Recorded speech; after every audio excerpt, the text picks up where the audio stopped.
नीलापुर नामक एक सुंदर गांव में आकाश उसकी माँ वनजा के साथ रहता था।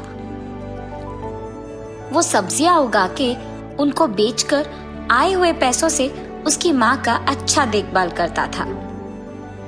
एक दिन जब वो सब्जियों को बेचने के लिए गांव जाता है, तब सब्जियां सब्जियां, ताजा ताजा सब्जियां, आइए बाबू आइए, ऐसी उसकी पुकार सुनकर सभी उसके पास आकर सब्जियां खरीदते हैं। इतने में एक औरत, अरे आकाश, तुम्हारे पास सब्जियां कितनी ताजा होती है और वो भी इतने कम दाम में, वाह भाई वाह। अरे दीदी, आकाश इन सब्जियों को खुद से उगाता है और इतना ही नहीं, वो आए हुए इन पैसों से उसकी माँ का बहुत अच्छा देखभाल भी करता है। ये बहुत ही अच्छा आदमी है। आकाश, मुझे 1 किलो टमाटर चाहिए। जी मेम साहब। ऐसे ही गांव में सभी लोग उसके बारे में बहुत अच्छा बात करते थे और इसकी अच्छाई के बारे में बहुत ऊंचा सोचते थे। ऐसे ही सब्जी बेचते हुए वो पड़ोसी गांव में जाता है और जाते ही वहां एक बड़े घर के पास रुकता है। लगता है कि इस गांव में सबसे बड़ा घर यही है। इस घर में जरूर बहुत सारा पैसा और सोना मिलेगा। इस गांव में मैं इसी घर से चोरी करना शुरू करूंगा। आज रात जब सभी सो जाएंगे, इस घर को आके मैं चोरी करूंगा। हाँ, ये सोचकर वो वहां से चले जाता है। उसके योजना के अनुसार ही उस रात को वो उस पड़ोसी गांव के बड़े घर में चोरी करने जाता है। हाँ, लगता है कि आजू बाजू के सारे लोग सो गए हैं। यही अच्छा मौका है इस घर में घुसने का। ये सोचकर वो उस घर में घुस के पूरा पैसा और सोना वहां से चोरी करके निकल जाता है। घर पहुंचते ही अपनी माँ को सोते हुए देख वो चुपचाप एक और कमरे में चले जाता है। हाँ, बहुत दिनों से मैं सुबह में ताजा सब्जियों को बेचकर रात के समय में इसे चोरी कर रहा हूँ, लेकिन आज मैं और भी पैसे लाया हूँ। एक बार मुझे इकट्ठा किए हुए इन सारे पैसे और सोने को देखना होगा। ये फैसला करके वो उसके कमरे में इकट्ठा किए हुए सारे पैसे, गहने और सोना को निकालकर एक जगह पे रख देता है। बाप रे, मैंने क्या इतने पैसे और सोना चोरी किया है? ऐसे वो चौंक जाता है। इतना सारा पैसा और सोना मैं घर पे लगाऊंगा तो मुसीबत आ जाएगी। मुझे जल्द से जल्द इसे कहीं छुपा देना होगा, लेकिन मैं इसे भला कहाँ छुपा पाऊंगा? इस सोच में पड़ जाता है। हाँ, अगर मैं इस सब पैसे को एक ऐसी जगह पे छुपाऊंगा जहाँ कोई लोग नहीं आ पाएंगे, तो यानी जमीन के ऊपर नहीं बल्कि जमीन के नीचे एक घर बना के अगर मैं सारे पैसे और गहने और सोने को छुपाऊंगा तो कोई भी नहीं आएगा वहां और किसी को कभी भी पता नहीं चलेगा। ऐसे वो उसके फैसले के मुताबिक ही जमीन के नीचे एक घर बनाता है और उसमें इस सारे सोने, पैसे और गहनों को छुपा देता है। हाय भगवान, अच्छा हुआ कि मैंने ये सब कर दिया। अब इस जगह में कोई भी नहीं आ पाएगा और तो और चोरी के सारे पैसों को यही छुपा पाऊंगा और जब मन चाहे मैं यहाँ आके आराम कर पाऊंगा।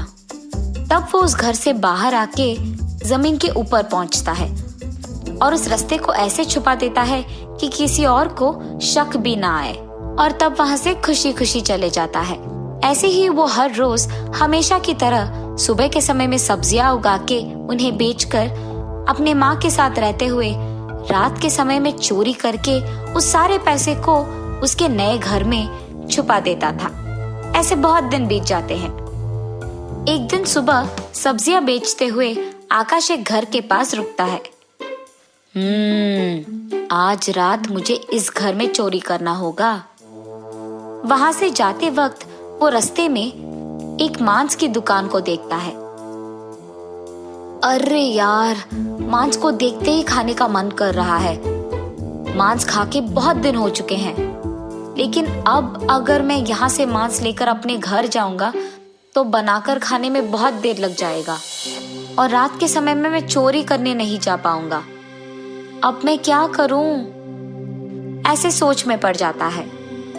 अरे हाँ, यहाँ से तो मेरा नया घर पास है। अगर वहां जाकर मैं खाना पका के खा लूंगा तो मांस का मजा भी आ जाएगा और साथ में थोड़ा आराम भी मिल जाएगा, और वहीं से रात में चोरी करने भी जा सकता हूँ। ये फैसला करके वो मांस के दुकान जाकर मांस को खरीद के उसकी सब्जी के बंडी पे लगा देता है। वहां से वो उसके नए घर के पास जाता है।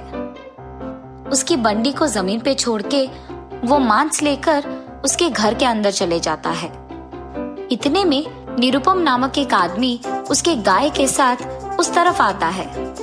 उसके गाय को घास खिलाने के लिए वो उन्हें ऐसे जगह ले आता है जहाँ कोई नहीं होता है, पर वहाँ आकाश की बंडी को देख वो चौंक जाता है। अरे ये क्या, आकाश की बंडी तो यहाँ है, पर वो कहीं नहीं दिख रहा। शायद बंडी को कुछ हो गया होगा, इसीलिए वो उसे यहाँ छोड़कर उसके घर चला गया होगा। ये सोचते हुए वो उसकी अंगूठी से खेलते रहता है और अचानक वो अंगूठी जमीन के एक छेद में गिर जाती है। अरे बाप रे, मेरा सोने का अंगूठी! अरे ये गिर गया, अब मैं इसको कैसे वापस लाऊं? उस अंगूठी को वापस लाने के लिए वो उस छेद में से देखने लगता है। इतने में उसको उस छेद से मांस का सुगंध आने लगता है। हाँ, चूहे के छेद में से मांस की सुगंध क्यों आ रही है? यहाँ तो इंसान भी नहीं रहते हैं। अच्छा, जो भी हो, कुछ भी करके मुझे अपना अंगूठी वापस लेना होगा। ऐसे जब वो उस अंगूठी को ढूंढ रहा था, तब उसे एक जगह पे घास के बिना रेत ही दिखाई देता है। यहाँ घास क्यों नहीं है और ये रेत गहरा भी नहीं है? ये सोचते हुए वो वहां थोड़ा खोदने लगता है। इतने में उसे वहां एक दरवाजा दिखाई देती है।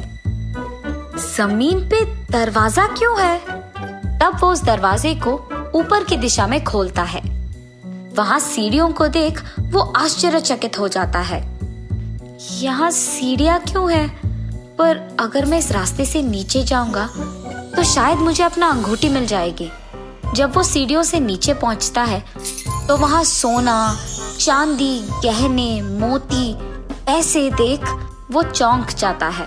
बाप रे बाप, इतना सारा पैसा और सोना, ये सब यहाँ क्यों है? ऐसे सोचते ही रहता है कि इतने में उसे आकाश खाना पकाते हुए दिख जाता है। ओहो, तो यहाँ से आ रही थी मांस की खुशबू। दिन के समय में गांव में सब्जी बेचते हुए और सबसे अच्छा रहते हुए इसने जो नकल डाला है वो बहुत गलत है। मुझे जल्द से जल्द सबके सामने इसका नकल उतारना होगा। तब निरुपम तुरंत वहां से चले जाता है। गांव जाकर वहां के सारे लोगों को आकाश की सच्चाई के बारे में बताकर उन सबको उस घर की ओर ले आता है। जमीन के नीचे निर्मित किए हुए घर में सोना, चांदी, गहने, मोती और उतना सारा पैसा देख गांव वाले दंग रह जाते हैं। आहा, मेरा मनपसंद मांस का खाना अब बन गया है, बस इसे खाने की देरी है। ये कहकर आकाश खाने लगता है। इतने में बाप रे, इतना सारा पैसा मैंने अब तक नहीं देखा। हाँ, ये क्या, घर में तो मैं अकेला हूँ, तो ये आवाज कहाँ से आ रही है? ये सोचते हुए आकाश पीछे मुड़ता है। वहां सारे गांव वालों को देख वो दंग रह जाता है। अरे बाप रे, सारे गांव वाले यहाँ क्या कर रहे हैं? इस सब पैसे को, सोने को देख वो न जाने क्या सोचेंगे। उनके सवालों का मैं क्या जवाब दूं? आकाश, तुम तो सब्जियां बेचते हो ना, इतना सारा पैसा तुम्हारे पास कैसे आया?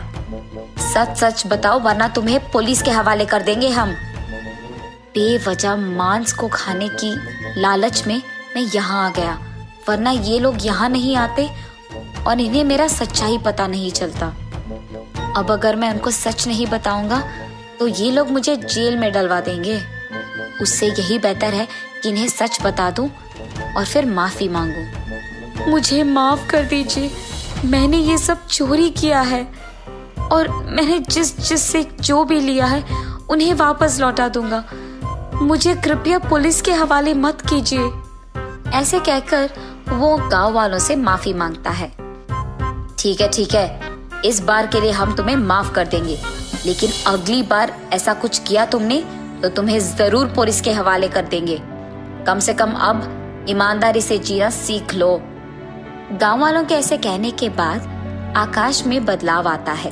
उसे उसकी गलती का एहसास होता है और वो तब से चोरी करना छोड़ देता है और ईमानदारी से काम करने लगता है।